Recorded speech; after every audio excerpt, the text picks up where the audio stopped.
Hello, everyone. We're going to start really soon. Once we get to the, for us, 2 p.m. mark. We may wait a couple of minutes, but then we'll go ahead and get things started.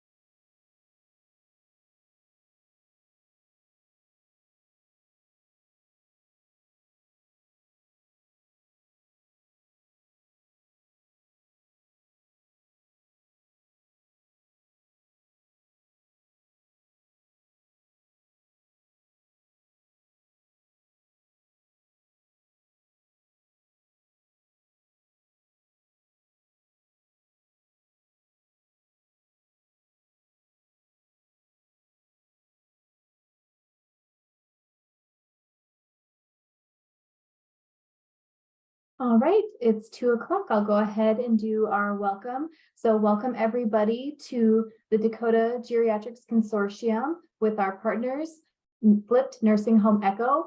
We are doing the session Building Resilience, Maintaining Quality Care in Nursing Homes During COVID and Beyond, Promoting Well-Being. Today's session is only 30 minutes with the option to stay on for discussion, technical assistance, from our panel of subject matter experts. So please feel free to stay on 30 minutes after the session for up to a total of 1 hour for the event.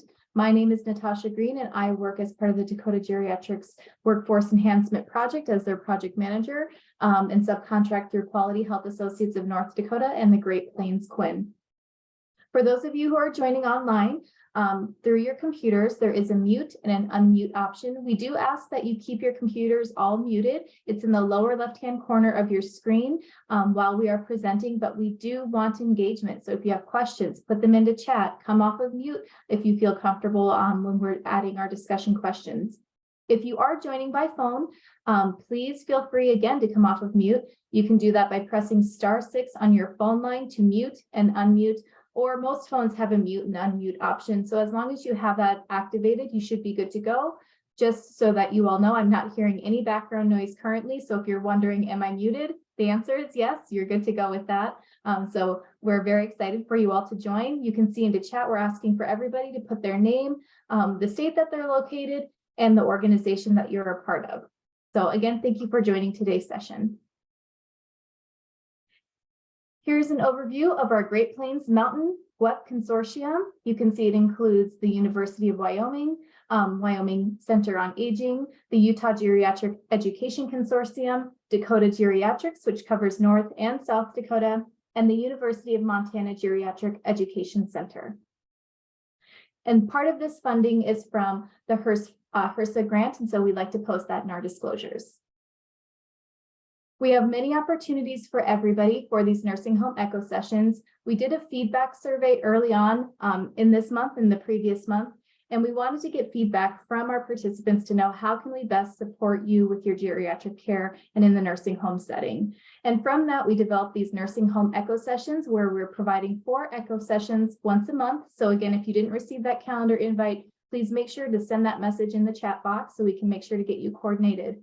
But we have 4 monthly echo sessions, which are meant to be all teach, all learn. And in your meeting invite and other email correspondence, you saw that we provide a Microburst video, which provides you independent learning time to go ahead and view the educational content prior to our nursing home echo session. And so we'll be going over some of that in today's session as well. Again, this opportunity is meant for you to share your experiences. We want to work on gathering stories from your frontline staff. We know everybody is short-staffed, especially when it comes to nursing home care. And so if your colleagues are not able to attend a session such as this live, we want you to work on gathering stories and bring those back to these sessions so we can hear everybody's voice. And then finally, we're going to be using these sessions to identify small, but also large opportunities to work on any type of performance improvement project within your organizations. And now I'll hand it off to Dr. Holloway, who will give an overview of the agenda and lead our next couple of slides. Thanks, Dr. Holloway. Thank you, Natasha, and thank you. You might recognize me because I was in the module that that most of you saw. And we're going to basically use this time for you. You know, this opportunity is an opportunity to enter into talks, discussions, hopefully give you a platform, a place to share things that maybe you feel safe or good sharing here. So that's our goal, and that's what we want to accomplish. So we kept it short and sweet. Since it's 30 minutes, we're using a portion of that to summarize the microburst or the module video on well-being. So that'll be in the next slide. And then we're going to look at a case study that's going to be 15 minutes, give or take. But we said this as we were preparing yesterday, that if the conversations are just amazing, we're going to be able to be flexible and say, let's keep this going.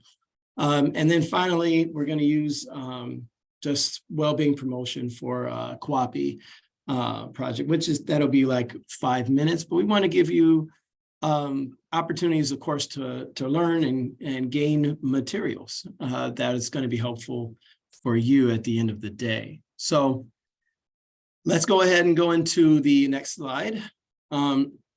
Summarizing well-being and what I basically discussed and showed during that time. So well-being promotion, what is it? Well, it's a program, but it's also just people that help people, right? To make small behavioral changes, because we all need to do it. There's no person I'm done making big behavioral changes in my life that strengthen their health and well-being.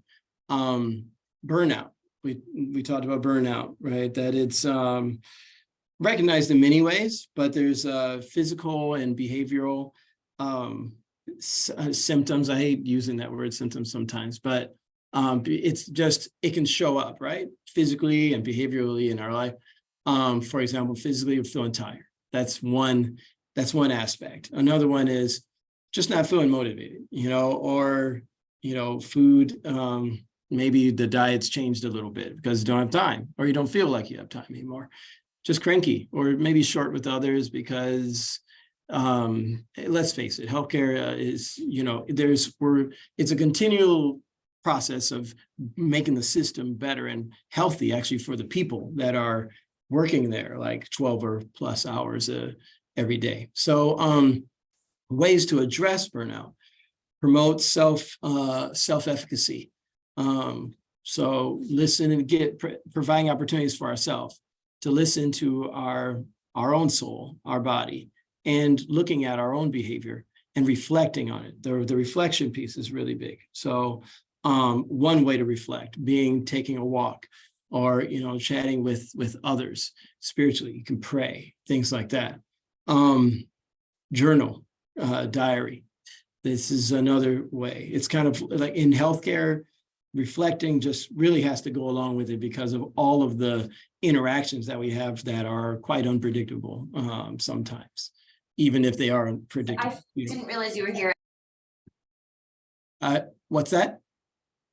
Oh, I by think the way, that was an error. Go ahead, Dr. Holloway. Okay. Yeah, if everybody can hit, I think there's if there's not mute, we can help mute.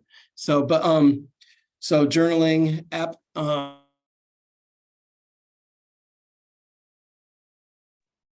Jeremy, I'm sorry, you're muted.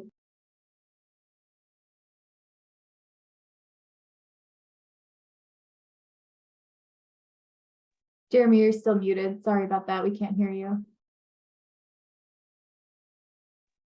Okay, great. What I was saying is someone muted everyone, and that's a lot of power. But okay, thank you very much. Anyway, so daily affirmations are powerful. People may be saying things about you, but at the end of the day, what matters is what you say about yourself, and what you say out loud about yourself can be quite powerful.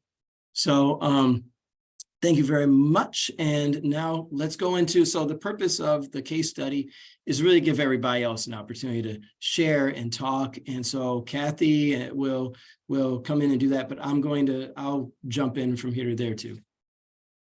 Thank you, Dr. Holloway. Before we transition to Kathy, we do have a poll that we are going to launch. I'm going to have Jennifer Lochner go ahead and post the link to this session's microburst into chat as well. So that way, if you didn't get a chance to watch the microburst, you can go back and watch that at a later time that works for you. Sorry about that. Kathy, go ahead when you're ready. We'll keep the poll up for a few minutes. Okay, great. Thank you, Natasha. Next slide, please. So as Jeremy, thank you, Jeremy, first of all, for that great introduction and reminders of the wonderful information that was shared on the microburst that you provided. Today, we're going to talk about a case study because we want to make this real and reflect, people that have the same challenges that many of you may have who are listening today.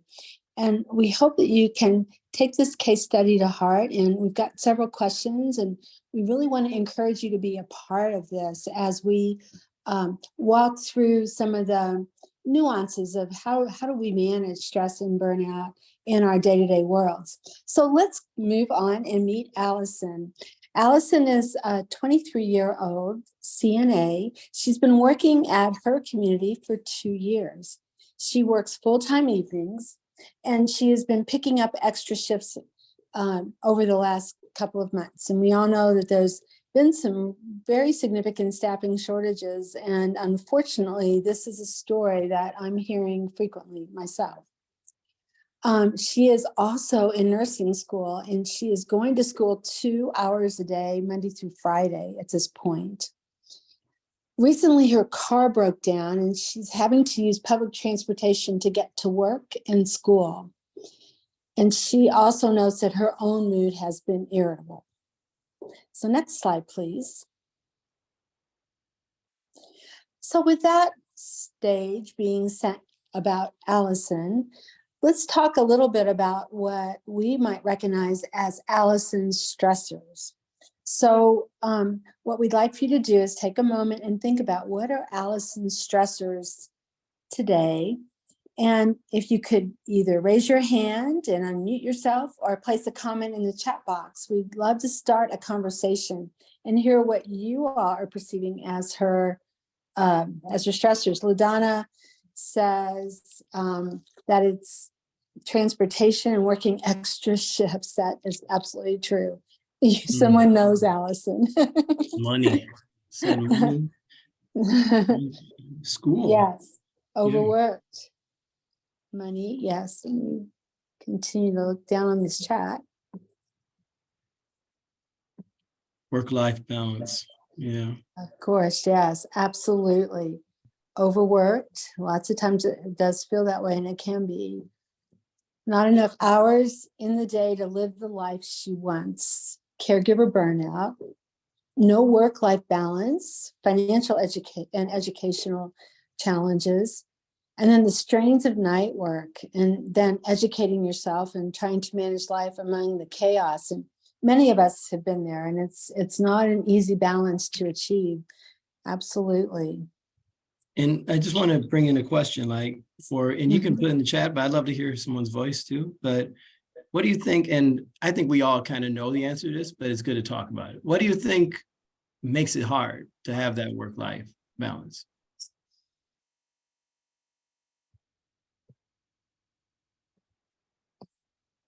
Did you pointed out the successful? I don't know if you can hear me. This is LaDonna. I can hear you. Hi, LaDonna. Hi. When you are compassionate about your job, it's hard to turn it off when you walk out the door. Or passionate, not compassionate, but passionate. Good point. Putting some boundaries around that can be very challenging. You're absolutely correct. Yes, LaDonna. Great observation. That's really good. We get a lot of agreements there. Yeah. Anything else on that end? That's really good. That's a really good summary. That work-life balance is, and I think so. Yeah, someone mentioned boundaries, and that's, yeah. I think when you mention boundaries, that affects balance as well. Yeah. Absolutely. And It can be a challenge to turn the feelings off, can't it? And we work so well with our elders, and we're there to advocate. They're very vulnerable, and they really frequently enjoy the interaction, and sometimes it's hard to leave that. Absolutely. Yeah, there's a lot of strain with having no transportation, right? And then Right.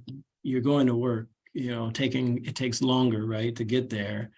And a lot of people don't even know your story. So you're just trying to work things out during the day. So And yeah. you're so busy, right? I love Kathy Clark. You have a great point here. It's hard to leave the baggage at the door.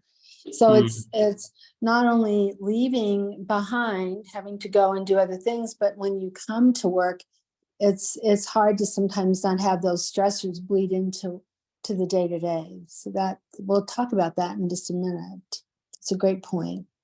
Dr. Jurovich says we don't know relationship issues with Allison. So we don't even see that part of her world.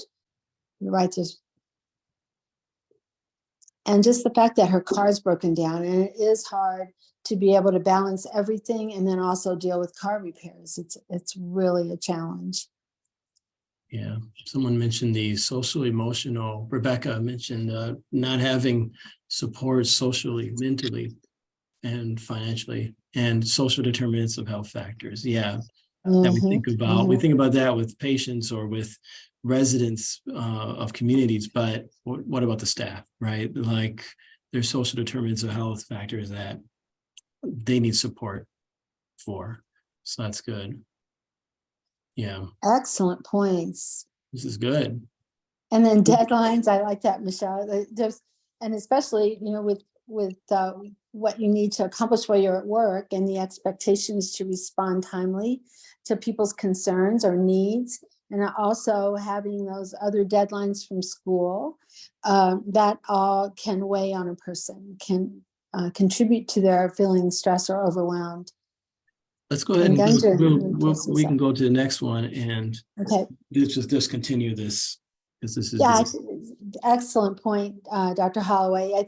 Now that we've identified, and you all have done a great job knowing what those stressors are, what do you think would happen for Allison if she does not manage these stressors?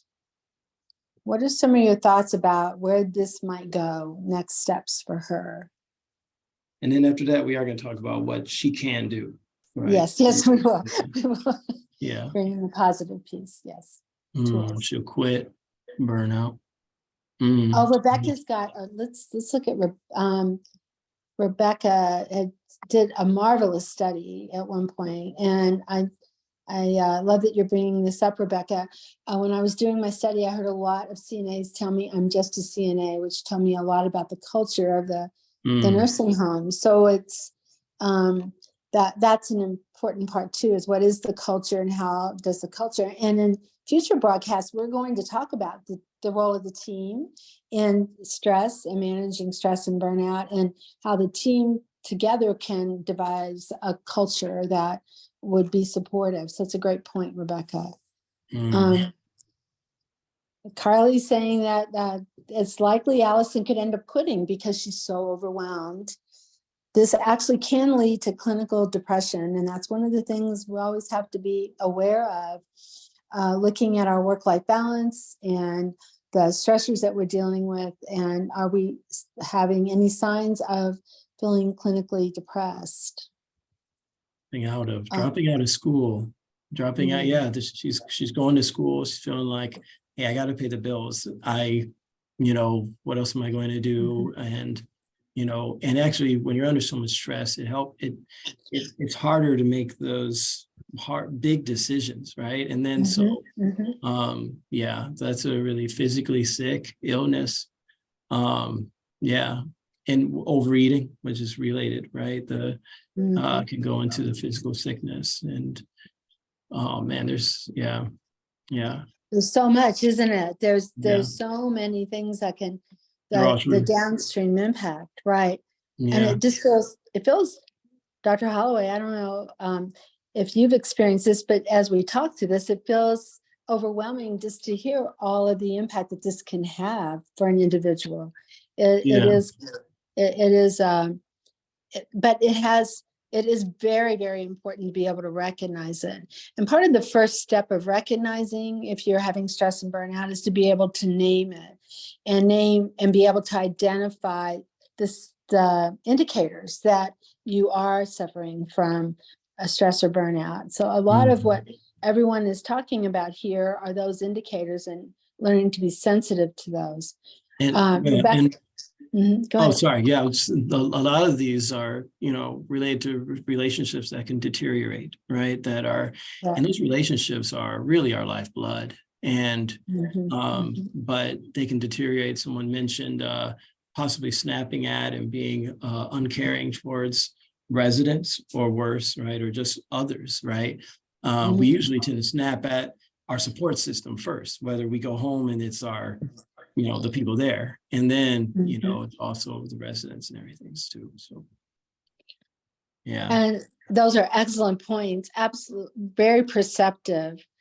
And a couple of other comments that I think are also important for us to be aware of, that these could set up a scenario where Allison becomes sort of snapping at others or being uncaring towards residents or worse. So it sort of sets the stage for not necessarily acting in a way that you might want to act, but you're feeling so irritable and overwhelmed, your interactions will be affected. And it could actually make people more prone to mistakes, as well as, and that whole concept of Allison may end up quitting, and she actually has a really good history of a strong performance. Residents have liked her historically, and she's been requested. Several residents have requested her to care for them. So go ahead. It's just really good. I think when we go to the last one, and then while you guys are putting answers in chat, love to hear maybe one person, if you want to unmute and maybe share, an example or two. But what are some personal steps that Allison can take to support her well-being? What are some things that this person can do? Joe, I do see you talking, but okay, you're definitely talking to someone else. Okay. But if someone does want to unmute and share, that's really good. And then after that slide, we do have a slide that kind of summarizes some things that, Allison can do. And so exercise. Okay, let me talk about that for 1 second. Sometimes people think it's so gargantuous, right? There's a book called Atomic Habits, and it's just what's one small thing, almost 1% of change that I can do today, that after 6 months, the trajectory is gargantuous with a 1% change, right, in direction. So that 5-minute walk, maybe not per day, because I hate let me just walk for 365 days straight a year. Like that doesn't sound like motivating, but one walk a week, maybe, and then shifting to 2 later, and then everything that 5 minutes is really good. Asking for help. That's really good, right? And who to ask. Well, it involves a safe place. We need safe places for people. And Dr. Holloway, I think that's an excellent point, to ask for help. And lots of times people who are caregivers don't feel empowered to ask for help. And it's really important and can be such an avenue for moving into a better mind and head and mood space. I think journaling, Natasha's talking about journaling, and so is Vicki. Thank you all for adding that, because that has been shown by research to be quite helpful to help people with mindfulness about steps they need to take, and also helping motivate them to take the necessary steps. Meditation and yoga, excellent. Yes. Are there any of you that there's something that you want, that you're trying to do, right, to go to that next, I don't know, I want to say next step. Next level sounds way too big, but like that next step anything that you guys are, breathe. Peanut I butter love sandwich, this. yes. I Have like a peanut butter sandwich and think Ye- positive. Very good. sandwich. Very nice. That's good. Very good. Thank you. Yes, reach out for personal and work support.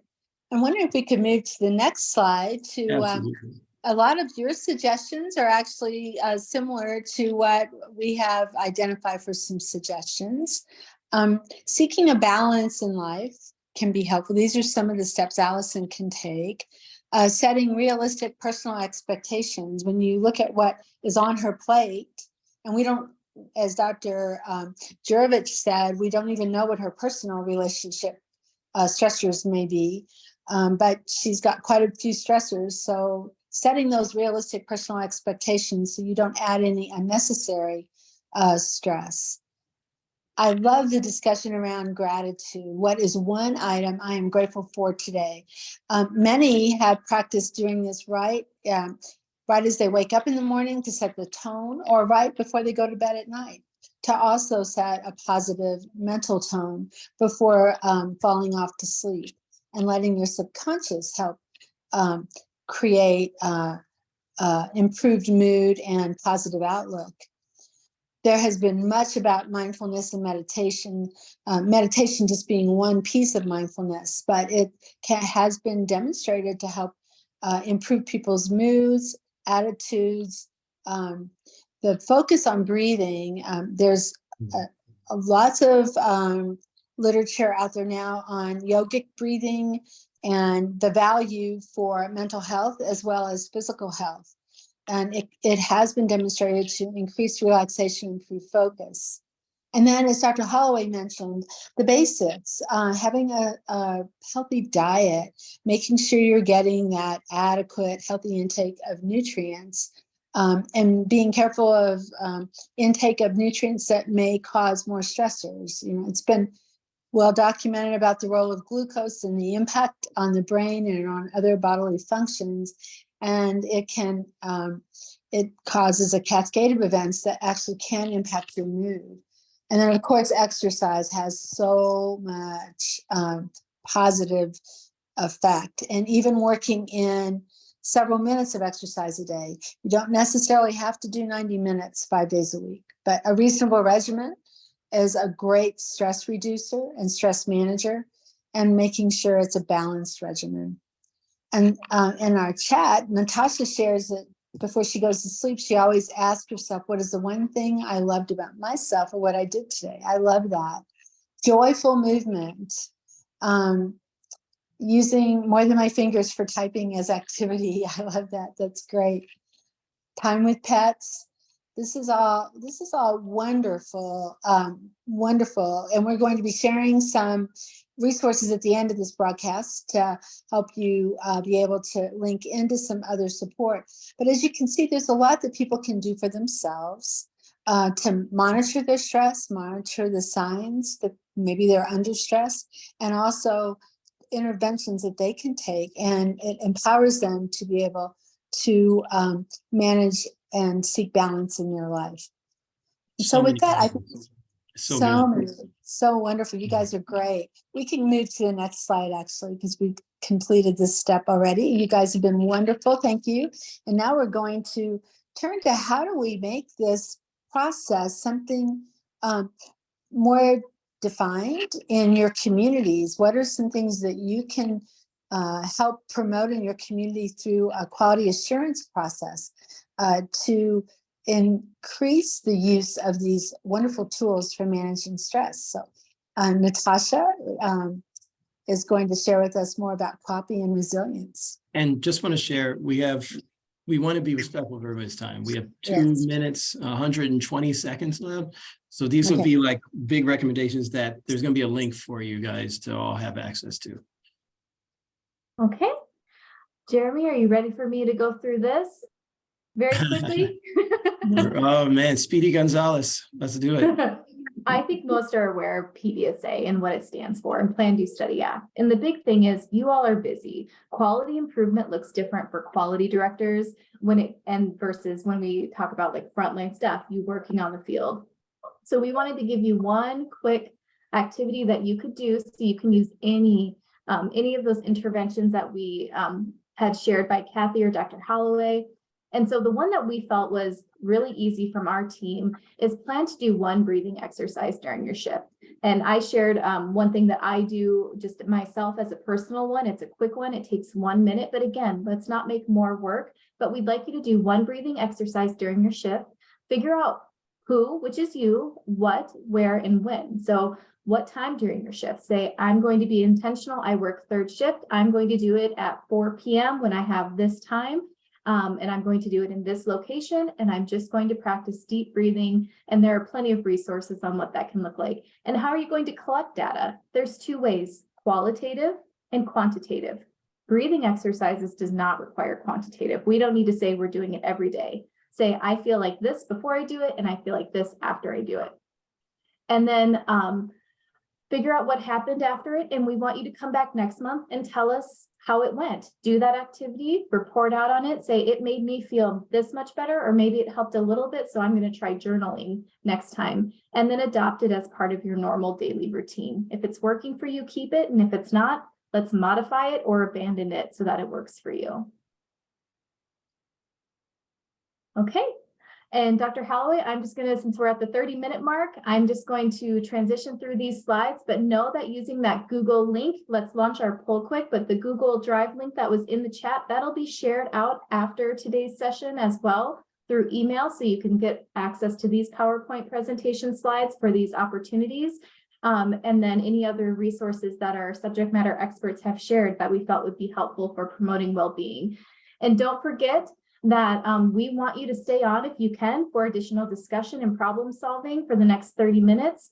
If you didn't get a chance to watch the Microburst session, that also was pasted into chat by Jennifer, so go ahead and take that out. But again, it's in your emails. You can go back and do it whenever it works best for you. It's nice because you can watch it, you can pause it, you can go back to it, and it's short. Dr. Holloway does a beautiful job going over well-being and how that affects us all and some key components to well-being.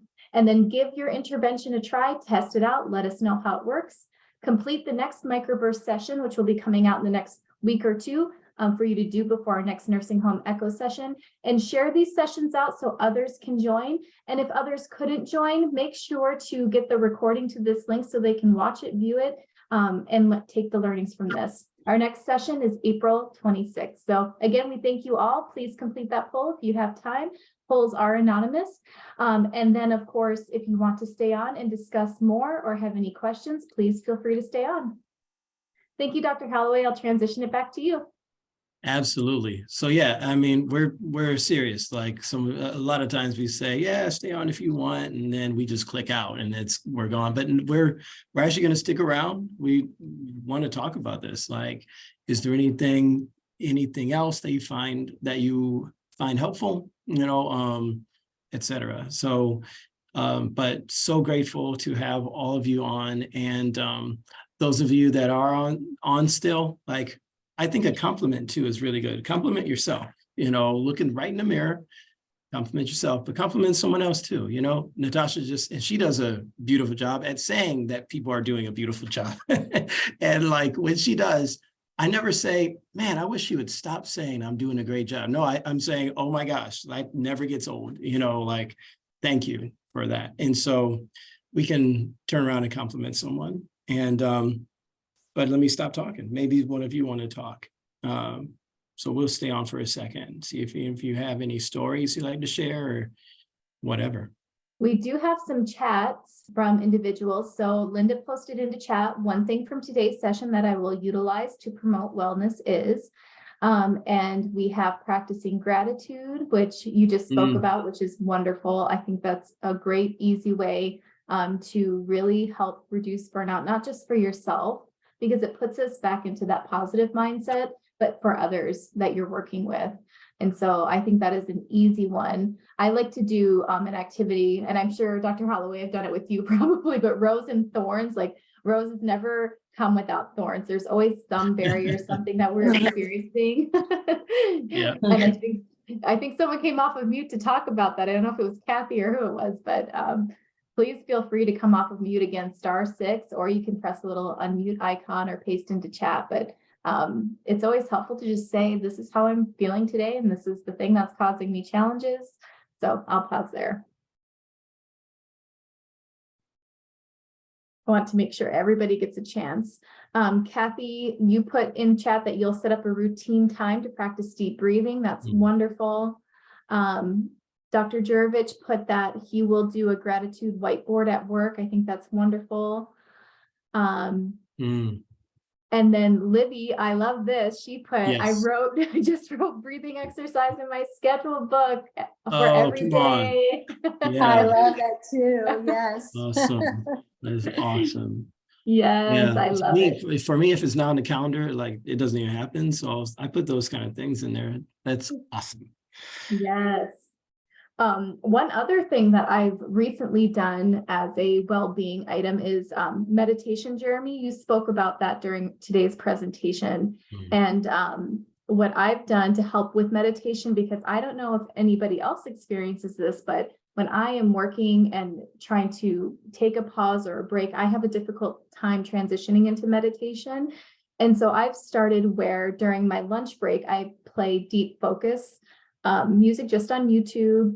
You can find it online. It's free, easy, but that allows me to just focus in on the one sound and to not think about work or stressors that I'm experiencing, to allow me to get into that meditative state. And I do that at least for 5 minutes, but I try to target 15 minutes and sometimes even for the full half hour. So I don't know if anybody's tried that, but that's a wonderful intervention that really just helps you refocus and re-gear for the afternoon. That's wonderful, Natasha. I love that. And you said it was deep focus music on YouTube. Yes. Awesome. I'm going to put that in chat so people can write that down. Great. Yes. Yeah, I love doing that too. Like I'll have a Bluetooth and just put it in and listen to something that's really soothing, meditative, and or affirmations, that just reinforce things that resonate with my goals and the things that I really want to do, and that well-being. So good. And on YouTube, there's a lot. You can YouTube, just positive affirmations, and there's a lot of good ones that come up. So that's really wonderful. Yeah. Listening to, deep focus music summary. Good. That's a good one. Thanks for putting that in there, Kathy. Yeah. Does anybody else? Oh, it looks like Vicky has another one. Aerial videos and nature music. Yes, that's a great one too. I've used those as well. Yeah, that's fantastic. Would anybody feel comfortable coming off of mute and sharing anything? All right, you're gonna do it again. You're so ready. This is Catherine. I was just typing in the chat box, but it'll be easier to talk. One thing that I'm reminded of right now is that self-care it can come in small, kind of quick moments. It doesn't have to be, a spa day or some of the things that are kind of commercialized around self-care, but the closing your eyes, breathing, maybe just listening to a song you like and not working for 3 minutes is just as much self-care. Such a good point. Like yes, absolutely. It's those small things, that really don't take too much time. That's quite transformational. That can really change everything. We just need that quick shift, into reinforcing, this is who I am. This is why I'm doing this. And us giving ourselves that gift of breathing, and just appreciating a breath or appreciating something out. Thank you for sharing that. That's just wonderful. And it's so true. Yes, I agree. This is Kathy, and it still strikes me that frequently there's a pattern with healthcare workers about the expectation component, and also trying to do the best at everything you do, and forgetting that you can do small pieces, and small pieces grow into larger steps. And so I love that, setting the expectations around any of these interventions to make them doable and make them joyful instead of feeling like it's a burden that, you know, I have to do this now and I have to do it for this many minutes. If you can work it in for just a few minutes, then you're making positive steps. Yeah, yeah.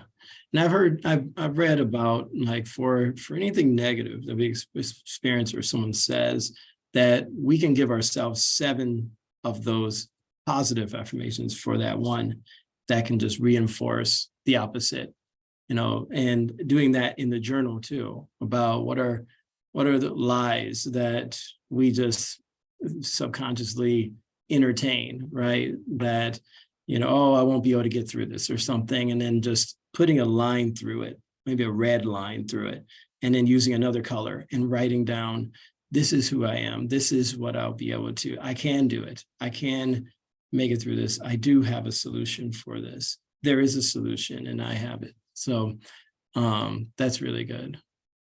Let's see, watching funny videos. Yes. Cute animal videos. Yes. Oh, yes. Yes. Love Those are awesome.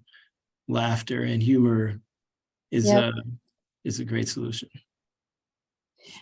And the North Dakota sunsets. I love sunsets. Yes, they're beautiful. Yes. They're gorgeous. Just looking at them, right? And just taking a second. And taking Linda's concept too, for walking around the block without any audio, but just really taking in the moment and being present is a great mindfulness technique that can result in lower stress. Very good. These are great suggestions. One So of the many things that you greats, could think yeah. about to take back to your communities is how can any of these translate into some kind of a QAPI project at your community? One of the things that comes to mind in one situation where I worked is we set up some stretching times throughout the day. And it became it was a stress reliever, but it also had that added benefit for all of us to be stretching so that we could avoid other kind of work-related injuries, because a lot of the work that we do in caring for our clients and the persons in our care, it can be strenuous. So setting up some kind of a routine intervention and making it fun and having some kind of a fun over, you know, like sound that goes to the community, that when you hear that sound, it's time to take a second and try to stretch. So there's some fun things you can do that you can actually then wrap into a QAPI project that's very simple steps, easy to set some SMART goals around, and easy to measure and see if it has impact. And each one of you can do that in your communities, and that would be extremely powerful for each of you and for your teams. Just amazing sharing. This is just wonderful. So since we have 58 of you available, we could actually go back and go into a little more detail into any of those resources that we shared, to make some nice use of our time. Yes, so, I think that's a great idea. Yeah. So I really like all of these, but you know, ideas for gratitude promotion, so many, right? And a lot of individuals shared in the chat, but you know, giving verbal praise. By the way, I love redundancy especially when it comes to this, because it's not spoken about enough. So someone may have mentioned it, let's mention it again. You know, I'll say it again, verbal praise. Like that's a big one. Actively listening. Let me drop this one on you, but actively listening to yourself, right? Your own thoughts. And that's where that time of silence that Linda mentioned, you know, that silence gives you an opportunity to just listen to your own heart, your thoughts, and because they're important. And when you do that, it reinforces how important, how much value you place on your own thoughts. So provide positive feedback. Provide positive feedback to yourself too. And all these things, right? A lot of times we say, oh, I'm gonna do that to someone else, but we need to do that to ourselves. Write thank you notes, offer a small gift such as a diary book, host a recognition event or award ceremony. That's pretty cool, huh? Demonstrate empathy. Demonstrate empathy. And we could do this with every human being that we meet with, right? Before we just throw out criticism, let's start with the sandwich, right? Like, hey, I know how you're feeling, about this and that and the other. And then, we can, if there is something we need to say in other terms, we can, but end with some kind of praise. Host a team lunch. Well, that's kind of nice. Now, let's be real, though. I mean, if we're feeling burnout or something, we're hosting a team lunch isn't going to make us feel energetic. So, but let's do that for ourselves. Let's take a lunch break for ourselves, outside.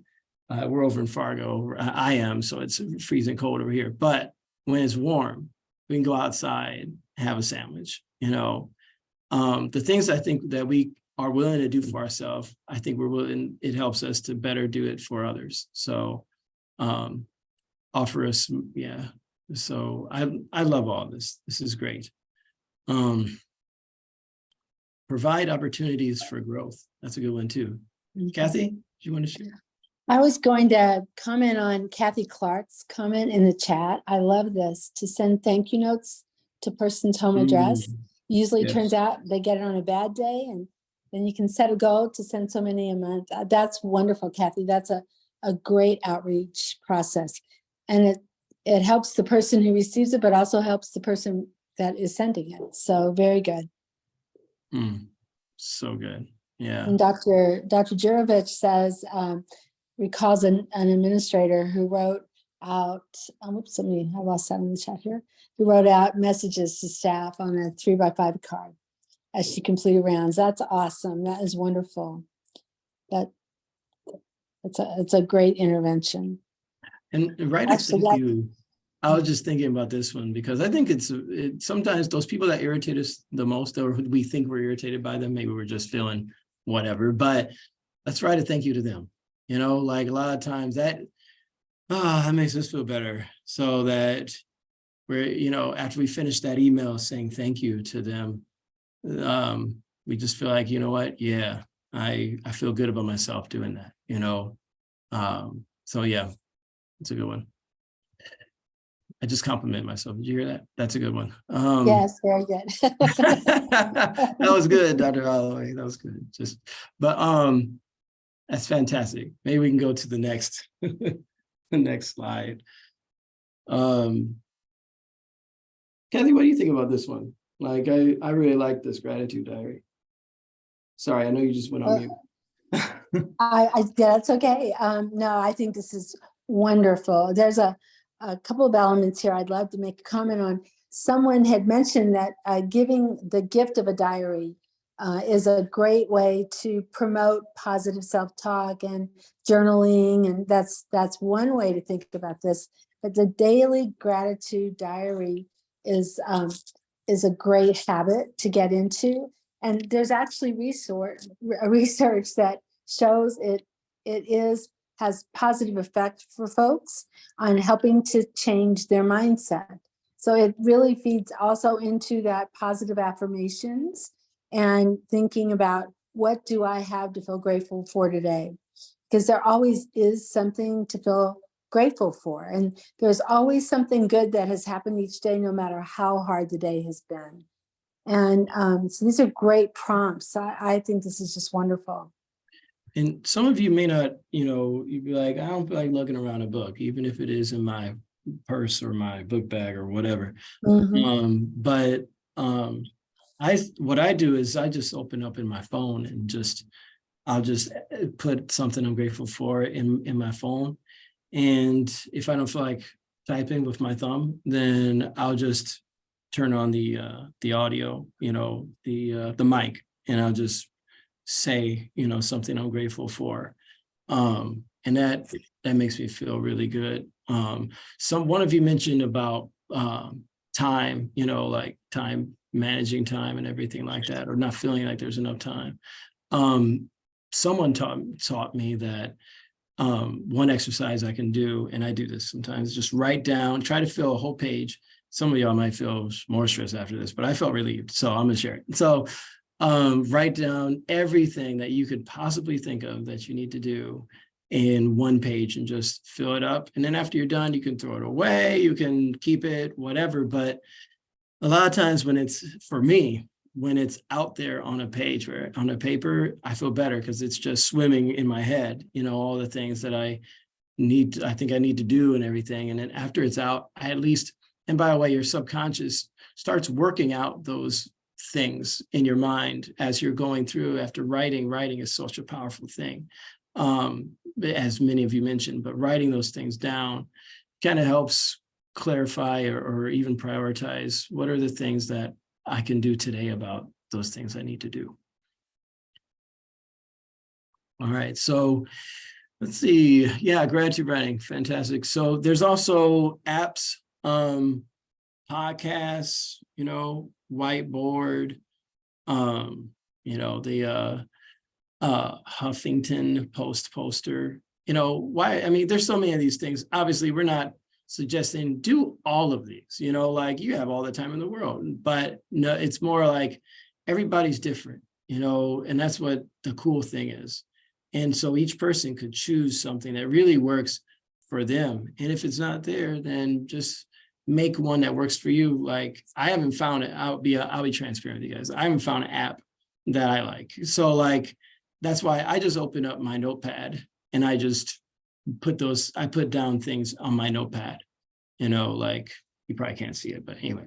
And that works for me. Do what works for you. It's just like meditation. Like meditation books are interesting because the truth is there's no right way to do breathing, right? You just really, the exercise of sitting and you creating a cadence that works for you is really powerful, and that's what each of us need to do. I'll share one more thing that was cool. I was overweight, right? Like whatever pounds overweight. Yeah, I won't get all into it. But I looked at a whole bunch of diet exercise books.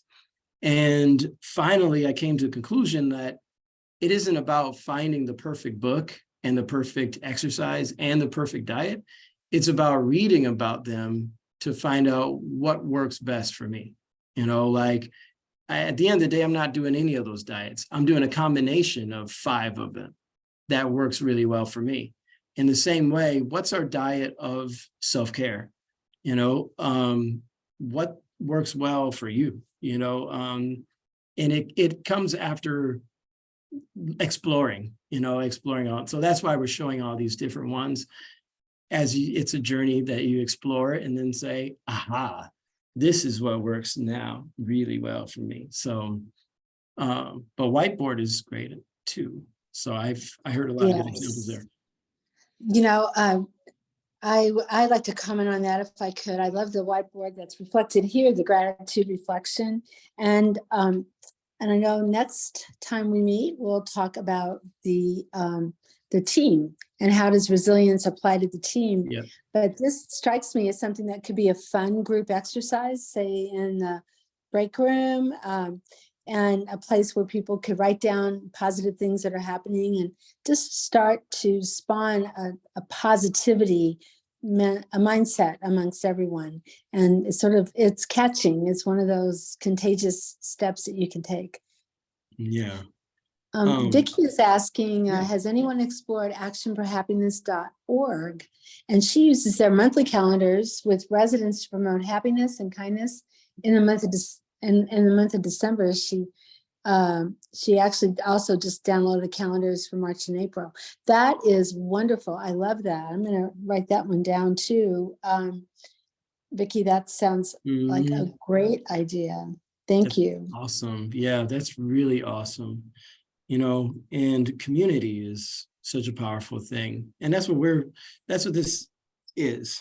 Hope that doesn't sound too cheesy, but that's what this is. I mean, where I want to create community is so powerful. When you can talk and share these kind of things and you see someone on the other end saying, you know what? Yeah, I agree with you.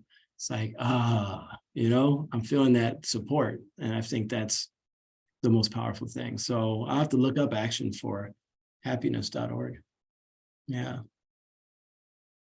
Okay, Sounds- well, we are at, not quite 55 after.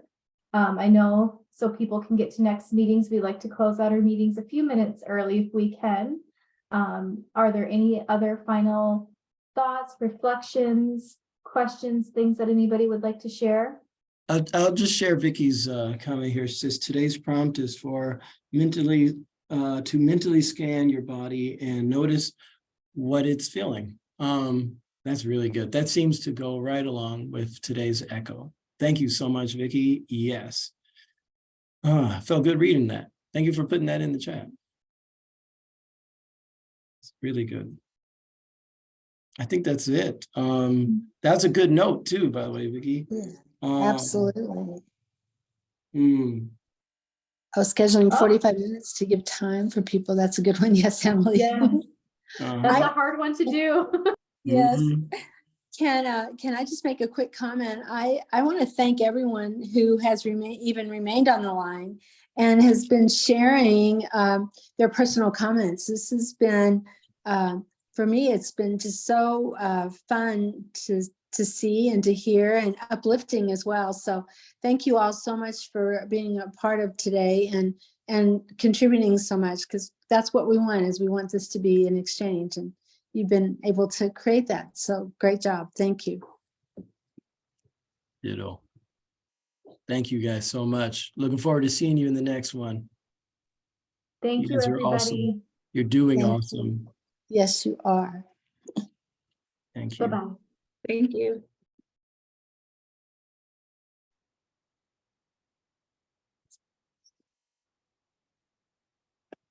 Mm.